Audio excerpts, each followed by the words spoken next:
It's a big day in Noir Alley because we're about to present a picture that's never been seen before on Turner Classic Movies.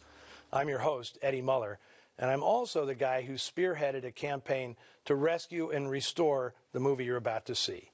It's a 1949 offering from short-lived Eagle Lion Films, Trapped, co-starring Lloyd Bridges, John Hoyt, and 22-year-old starlet Barbara Payton, who the following year would be named one of Hollywood's baby stars most likely to succeed. Well, there's a very sordid saga in that woman, but I'll have to wait till after the movie. Trapped was on the radar of my Film Noir Foundation for many years. We wanted to restore it because it was the only early B movie by director Richard Fleischer unavailable in a decent 35mm print. Most of the director's early work was for the B unit at RKO, but for this he was loaned to Eagle Lion, an outfit that had been created in 1946 by British film magnate J. Arthur Rank, specifically to distribute British movies in the United States. Rank also acquired Poverty Row studio PRC, which in 1945 had produced the grimy noir classic Detour. Rechristened Eagle Lion Films, the revamped company made low-budget Bs to play on bills below tonier British product.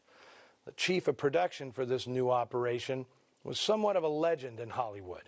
Brian Foy began his showbiz career as one of vaudeville's Seven Little Foys, a singing, dancing, and joking around family act that hit it big in the early part of the century, although Foy admitted he had no talent beyond being the tallest one. He made some comedy shorts for Mack Sennett, produced the movie series Hysterical Histories through his own company, and in the late 20s, Warner Brothers hired him to produce more than 400 Vitaphone varieties, which synced recorded discs with silent pictures. Foy found his real niche in the 1930s when he became head of the B unit at Warner's. His talent for producing punchy programmers on a paltry budget earned him the nickname Keeper of the Bees.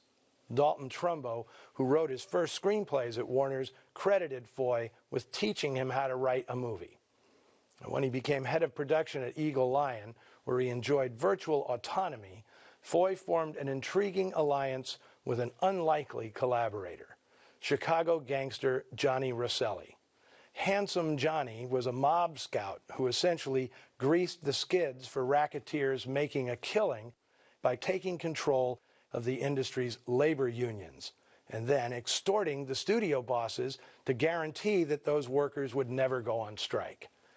In between all this graft and corruption, Rosselli wanted to make movies, and Brian Foy was only too happy to work with a guy who had real influence.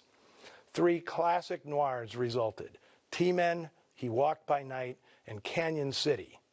If you can't relish the irony, movies extolling the dedication and diligence of American law enforcement being secretly produced and financed by one of the nation's flashiest gangsters, well, maybe you don't belong in Noir Alley. Now, I don't know if Rosselli had any direct involvement in Trapped, but the film is clearly modeled on Eagle Lion's 1947 sleeper hit, T-Men, as it revolves around federal agents trying to bust up a counterfeiting ring. This time, the action is set in Los Angeles, which allows Fleischer and his cameraman, Guy Rowe, to capture great shots in parts of the city now long gone, like the car barn of the once sprawling Pacific Electric Railway, known to older Angelenos as the Red Cars. Refer to Who Framed Roger Rabbit for the fate of that once highly efficient system. Now, the star of our show, Lloyd Bridges, was making his mark in Hollywood as a beady-eyed, sneering heavy, a B-movie version of Dan Duryea, only more sadistic. His stock in trade was flashy cockiness, on full display here. And if you've seen his swaggering performance in the sensational 1951 film Try and Get Me, also restored by the Film Noir Foundation, it's obvious that Bridges was cast in it because somebody'd seen him in Trapped. He plays practically the same character, right down to the clothes, mannerisms, and taunting wisecracks. His foil here is veteran character actor John Hoyt, enjoying one of his biggest roles to date. Hoyt had a distinctive look that usually got him typecast as suave, sophisticated villains. And this movie is no different, until it is. If you didn't have a gun on me, I'd beat your brains out. Cheap penny ante grifter. Oh, I see. So you're big time, huh? A very low budget prevents the script from attempting too much, but a few nice change-ups are thrown in by co-writers Earl Felton, Fleischer's favorite collaborator, and George Zuckerman, getting his first screenplay credit. He'd go on to script a couple of classic noirs, Border Incident and 99 River Street. I like to think of this film as To Live and Die in L.A. circa 1949.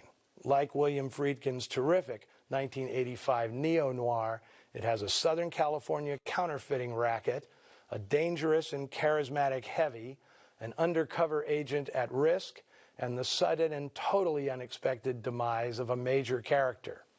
No Wang Chung, however. The Film Noir Foundation offers many thanks to our colleagues at the UCLA Film and Television Archive for shepherding this project to completion, and to the Hollywood Foreign Press Association's Charitable Trust for generously helping fund it. Now, here's the TCM premiere of Trapped.